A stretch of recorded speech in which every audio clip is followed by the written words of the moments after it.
My mother blamed me for her divorce and took everything I owned while I was at college.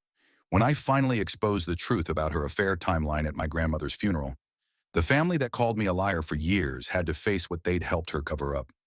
For 3 long years, I lived as a ghost in my own family. I was the pariah, the ungrateful son, the kid who supposedly chose his father's money over his mother's love. That was the narrative my mother, Jennifer, carefully crafted and sold to anyone who would listen. She was a master of the victim narrative, painting herself as a struggling, abandoned woman, while I was the monster who had turned my back on the woman who gave me life. But the story she told was a beautiful, elaborate lie. And that lie didn't just crumble. It was detonated at my grandfather's funeral when the results of a DNA test and a decade-old secret finally came to light. Let me take you back to when I was 17. At the time, I thought my life was normal. My parents had been married for 19 years. My dad worked in sales and traveled a lot, and my mom was a successful real estate agent. Looking back now, the cracks were everywhere, but at 17, you see what you want to see. I remember my mother always being on her phone. The screen tilted away from me, her face lit by a glow that wasn't meant for her family. She'd laugh at a text and then quickly lock the phone when I walked into the kitchen. She started showing properties at bizarre hours, 8 p.m. on a Tuesday or early Sunday mornings before the rest of us were even awake. Why, she'd get dressed up for these showings in ways she never did for dinner with my father. Full makeup, expensive perfume, and jewelry that seemed a bit much for a simple house walkthrough.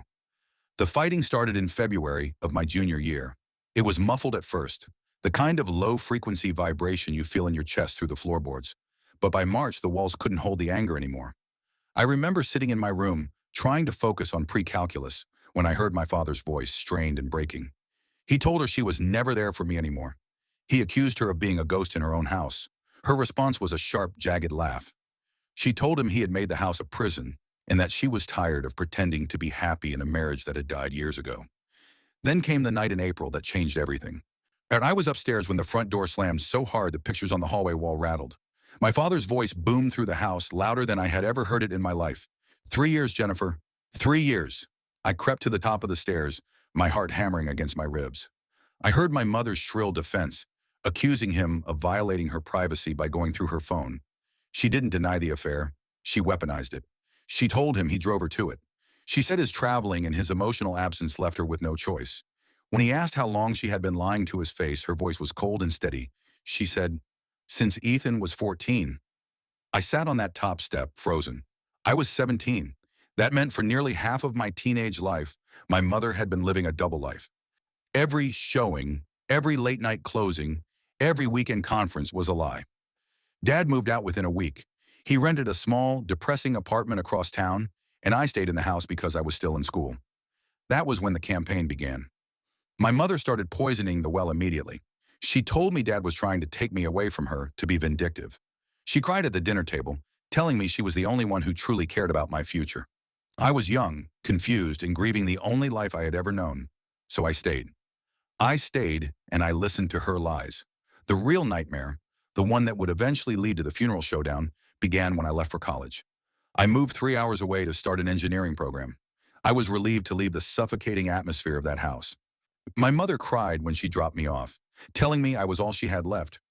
She asked for a key to my dorm, just in case of emergencies, and like an idiot, I gave it to her. I called her every Sunday, a dutiful son trying to navigate a broken family. Our conversations were always the same. She would complain about her mounting bills, blame my father for financially abandoning her, and then ask for updates on my life in a way that felt like she was just waiting for her turn to speak again.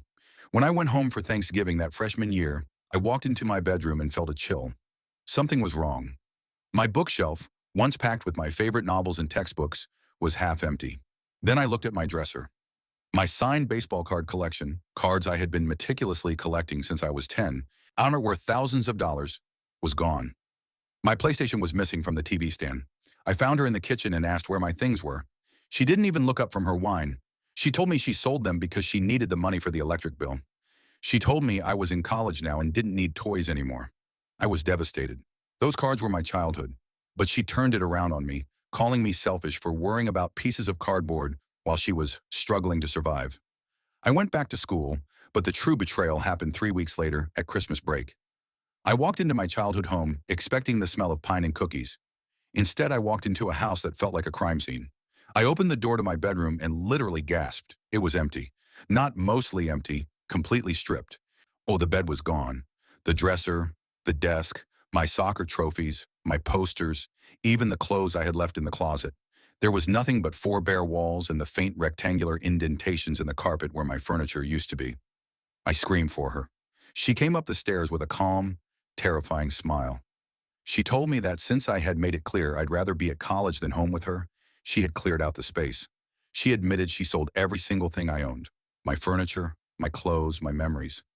She said she had a mortgage she could barely afford because my father was a monster who had left her with nothing. I called my dad from the driveway, sobbing so hard I couldn't breathe. He told me to come to his apartment immediately. That night, my father sat me down and showed me the bank statements he had been hiding to protect me. My mother hadn't been left with nothing. She had systematically drained their joint savings accounts, over $80,000, to fund her secret life with her boyfriend. She had taken out a secret second mortgage on the house to pay for luxury hotels and jewelry. The financial struggle was a fiction she created to justify her theft. But when I didn't return to her house after that Christmas, she flipped the script for the entire family. She called my grandmother, my aunts, and my cousins. She told them I had abandoned her in her darkest hour. She told them I had moved out because she couldn't afford to buy me a new car, painting me as a spoiled, entitled brat. My grandmother called me, screaming through tears, out asking how I could be so cruel to the woman who birthed me. My aunt stopped responding to my texts. On Facebook, my mother started posting these long, rambling essays about the sacrifice of motherhood and the heartbreak of an ungrateful child. The comments were filled with hearts and prayers from relatives I hadn't seen in years, all of them calling me a monster. For the next 2 years, I lived as an outcast. I stayed with my dad or in my dorm. I worked 2 jobs to replace the things she sold. My mother, meanwhile, had her affair partner, Derek, move into our house within 6 months. She posted photos of them together, traveling and smiling, while still telling the family she was barely getting by. It was a level of gaslighting I didn't think was humanly possible. I stayed silent, mostly because I didn't think anyone would believe me. She had gotten to them first. Then came the summer before my junior year. I got a message on social media from a girl named Riley. She was 19, with dark hair and a familiar jawline. "I think we need to talk," she wrote. "I think I'm your half-sister." We met at a coffee shop near campus. I walked in and almost fell over. Looking at Riley was like looking at a younger, softer version of my mother. She told me she had been raised by adoptive parents who had passed away recently. She had done a DNA test to find her biological family and matched with me. But the story she told me made the room spin. Riley wasn't from some ancient affair. She was born when I was 15 years old. The timeline Riley revealed was a masterclass in deception. My mother's affair with Derek hadn't started 3 years before the divorce. It had started when I was 13. She had gotten pregnant when I was 14. She managed to hide the pregnancy from my father, who was traveling constantly back then, by claiming she had gained weight from stress and work. She had gone away for a long-term real estate seminar in another state for 2 months, which was actually when she gave birth and signed the papers for a closed adoption. My mother hadn't just cheated. She had secretively birthed and given away a child to keep her comfortable life with my father intact, then continued the affair for another 4 years until she was finally caught. Riley had everything: the birth certificate with my mother's signature, the adoption records, plus a stack of old emails between my mother and Derek where they discussed how Riley was an inconvenience to their plan. Riley looked at me with tears in her eyes and said, "I'm going to the funeral." My maternal grandfather, Mom's dad, had just died from a sudden heart attack. My mother hadn't even called to tell me he was gone. Riley said she was going to introduce herself to the family, and she asked if I'd stand by her. I told her I wouldn't just be there. I'd bring the evidence. The day of the funeral was gray and heavy. I walked into the church with my father, and the silence that greeted us was deafening. My aunts and uncles literally turned their backs on me. My grandmother, the woman who used to bake me cookies every weekend, looked at me with such coldness I felt it in my bones. My mother was at the front, draped in expensive black lace, leaning on Derek's arm. She looked like a professional mourner. After the service, the family gathered in the church basement for the reception. I watched as my mother held court, accepting sympathy and playing the part of the grieving daughter. My grandmother eventually walked up to me, her voice a low hiss. She told me I should leave, that I had caused enough pain to my mother, and that my presence was an insult to my grandfather's memory. I looked her in the eye and said, "Grandma, I'm not here to cause a scene. I'm here to introduce you to someone." That was when Riley walked into the room. She was wearing a simple black dress, and the resemblance to my mother was so striking that several people in the room actually stopped talking. My mother saw her, and the color didn't just leave her face. It was like she turned into a statue. She knew exactly who Riley was. Riley didn't shout. She didn't scream. She walked right up to my mother and said, "Hi, Mom, I'm Riley, born November 2nd. You signed my adoption papers at the hospital 19 years ago. Remember?" The basement went into a vacuum of silence. My mother tried to stammer out a lie, saying she didn't know this girl, but Riley was prepared. She pulled the birth certificate and the DNA results from her bag and laid them on the table next to the funeral sandwiches. Derek, standing next to my mother, looked down at the papers and then at my mother. His voice was a jagged whisper. "Jennifer, you said you took care of it. You said it was a medical procedure 19 years ago." The truth didn't just come out. It had flooded the room. I stepped forward and addressed the entire family. The aunts who called me a liar, the cousins who blocked me, the grandmother who vilified me. I told them everything. I told them about the $80,000 she stole. I showed them the photos of my empty bedroom. I explained that the affair they thought was a lapse in judgment was actually a decade-long double life that included a secret child she threw away like trash. "You called me a liar for 3 years," I said, my voice shaking with years of repressed rage. "You told me I was ungrateful. You believed her when she said I abandoned her. But she's the one who abandoned all of us. She abandoned a daughter she didn't want, she abandoned her marriage, and she abandoned her own son's trust just to protect her image." The reaction was immediate and visceral. My grandmother grabbed the adoption papers, her hands trembling so hard she nearly ripped them. She looked at the signature, her own daughter's handwriting, and then looked at my mother with an expression of pure, unadulterated disgust. "You had a child," she whispered. "You had a grandchild of mine, and you gave her away and lied to me for 20 years? My mother tried to play the victim one last time. She started wailing about the pressure she was under and how she was young and scared. But the family wasn't buying it anymore. My uncle, the man who had sent me a 4-page email about family honor, walked over and stood between my mother and my grandmother. He told my mother to get out. He told her she was a disgrace to their father's name. The scene that followed was chaotic. My mother and Derek were essentially chased out of the church basement. As she walked past me, she tried to grab my arm, her eyes full of a terrifying, narcissistic fury. She hissed that I had ruined her life.